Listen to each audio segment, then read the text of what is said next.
Welcome back to the Navy Sports Magazine. Time now to shed some light on track and field. Navy getting ready to host the Navy Invitational coming up at the great Wesley Brown Field House. And we're joined by a local product here out of Upper Marlboro, of course, via DeMatha Catholic and Kordell Williams. Let me ask you this. How on earth did you develop this love for hurdling? I know it had to have happened at somewhere either in or before your high school career because you had great success at DeMatha.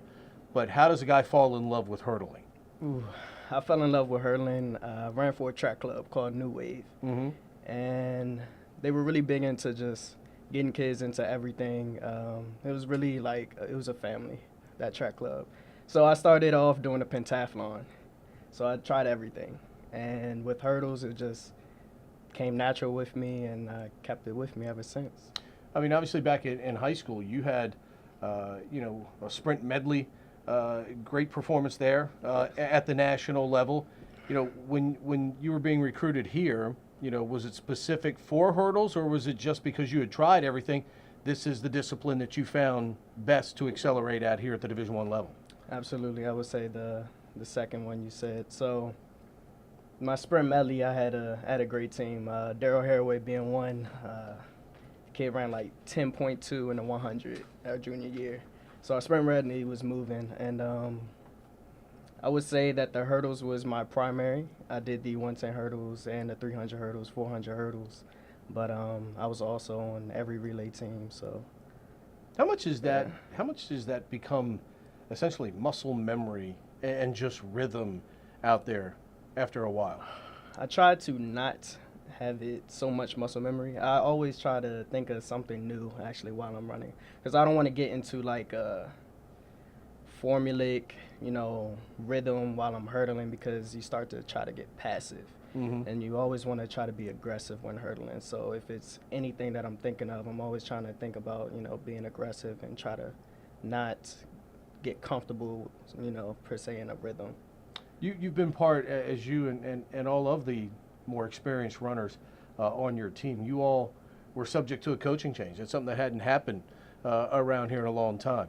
What was that like, and what has some of those new eyes and new ideas, how has that helped you become even better and maintain the standard you've set here in the league? I mean, all people have to do is go to NavySports.com. They can see a list a mile long of the things that you've accomplished. But there's got to be a reason why you've been able to stay at that level and continue to improve. Absolutely. So the Cooksey to Cook, Coach Cooksey was a great guy. I would say that they both have two different types of coaching ways that they like to develop their runners.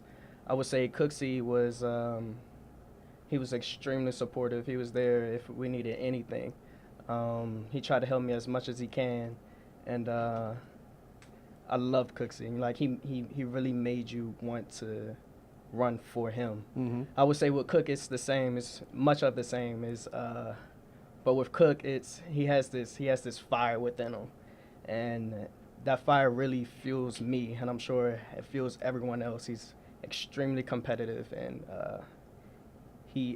sometimes he may want more out of me than I can even think that I was possible to do, and it's been a great mix for me. I talk about that with our swimmers all the time because of the way they've dominated through the years here at the Academy.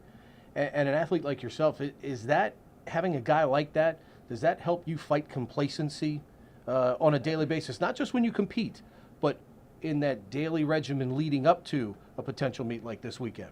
Absolutely. So with Coach Cook, it's like it's way more than just what's on the track. It's your diet, it's how much sleep you're getting. It's a lot of more other variables that I tend to take account in when we start getting into these big meets and then the end of the season. Who are the people that got you involved in track and field and helped you establish a love for it that clearly you've used as a great vehicle to get a great education? Yeah, so absolutely my parents. It was 100% my parents. I remember with my father, so I never really had a hurdle coach per se. But my father, we went on Amazon. We got the little hurdles when I was a child. We were going in the behind like Safeways because we didn't have a track around my area. Sure. And you going down 301? Yeah. Yeah, see? It was near Frederick Douglass. Yes, I know exactly where you're talking about. Beautiful downtown crew. Yeah, and we used to always work at it, and that passion, that drive, has just never left me. It's my mother. She means a lot to me, and she loves this. And I'm not sure if it's the sport that she loves, or it's just maybe the success that I've been having in it. Is that what she loves? And well, it's her baby having success. Yeah. That's part of it. As the father of a couple of athletes myself, I can tell you that's exactly what that is. When the Wesley Brown Fieldhouse, from an indoor perspective, why do so many people think it's one of the finest facilities in the country for an indoor track facility? Well, it's beautiful. It's hydraulic track. They lift up.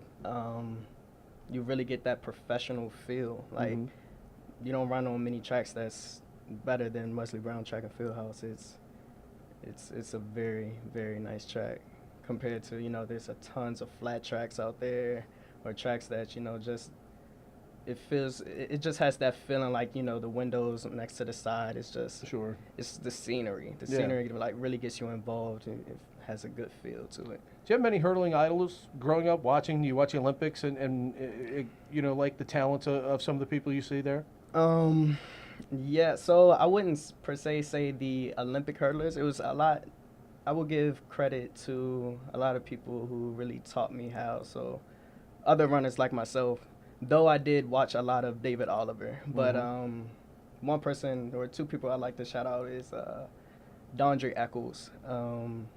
He's done a lot for me. He ran with me at Glenarden, was another track club that I ran for.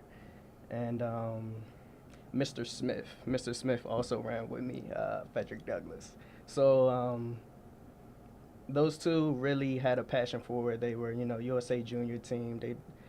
They were excelling when I was a child, and those were two people who I always looked up to. And they took me under their wing, and I didn't even know those guys. So those are two people I always followed.